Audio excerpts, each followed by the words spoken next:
ट्रेडमार्कहरूले name, logo र brand आइडेन्टिटीलाई protect गर्छन्। Apple, Naik, लेगो, Sony वा ओरल बीलाई सम्झनुहोस्। तपाईँ यी नेम, लोगो वा तिनलाई रेजेम्बल गर्ने कुनै पनि कुरा बिना पर्मिसन प्रयोग गर्न सक्नुहुन्न।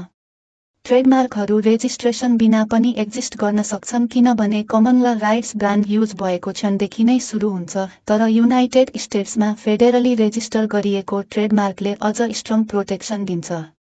अमेजनमा ट्रेडमार्क इन्फोर्समेन्ट धेरै स्ट्रिक्ट हुन्छ। तपाईले अर्को ब्रान्डलाई मात्र कम्प्याटिबिलिटीका लागि सादा टेक्स्टमा रिफरेन्स गर्न सक्नुहुन्छ, जस्तै यदि तपाईँ थर्ड पार्टी टुथब्रस हेड बेच्दै हुनुहुन्छ भने compatible with Oral B brush heads भनेर लेख्न सक्नुहुन्छ, तर तपाईँ ओरल बीको लोगो प्रयोग गर्न सक्नुहुन्न वा प्रोडक्टलाई ओरल बीको ब्रान्ड नेम अन्तर्गत लिस्ट गर्न सक्नुहुन्न। भेल्क्रो, लेगो, क्लिनेक्स र जेरोक्स जस्ता डेली बर्डहरू पनि ट्रेडमार्केड छन्।